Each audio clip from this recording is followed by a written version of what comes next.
ভারতের অন্যতম বৃহৎ শিল্পগোষ্ঠী আদানি গ্রুপ নতুন একটি এয়ারলাইন্স চালুর সম্ভাবনা যাচাই করছে। বিষয়টি সম্পর্কে অবগত দুটি সূত্র বার্তা সংস্থা রয়টার্সকে জানায়, এ নিয়ে এখনও চূড়ান্ত কোনো সিদ্ধান্ত না হলেও সম্ভাব্যতা নিয়ে অভ্যন্তরীণ আলোচনা চলছে।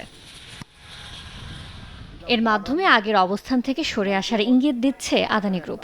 এর আগে তারা এয়ারলাইন্স ব্যবসায় প্রবেশ না করার পরিকল্পনার কথা জানিয়েছিল। অবশ্য বর্তমানে মুম্বাইয়ে দুটি বিমানবন্দর সহ ভারতের মোট ৮টি বিমানবন্দর পরিচালনা করছে গ্রুপটি। পাশাপাশি বিমানবন্দর খাতে $11 বিলিয়ন বিনিয়োগের পরিকল্পনাও রয়েছে তাদের। তবে এয়ারলাইন্স ব্যবসাকে ঝুঁকিপূর্ণ এবং কম লাভজনক খাত হিসেবে বিবেচনা করায় এখনও চূড়ান্ত সিদ্ধান্তে পৌঁছায়নি আদানি গ্রুপ। তাই নতুন এয়ারলাইন্স চালুর সম্ভাবনা ও বাণিজ্যিক বাস্তবতা নিয়ে চলছে পর্যালোচনা। AKS অর্জন করলো গিনেস ওয়ার্ল্ড রেকর্ডস।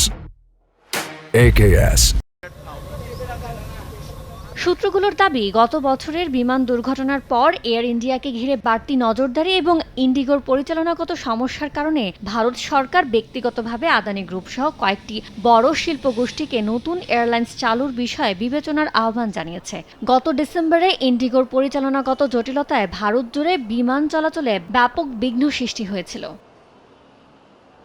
তবে এখন পর্যন্ত আনুষ্ঠানিকভাবে এ বিষয়ে কোনো তথ্য জানায়নি আদানি গ্রুপ। ইয়ানুর শিফাত, সময় সংবাদ।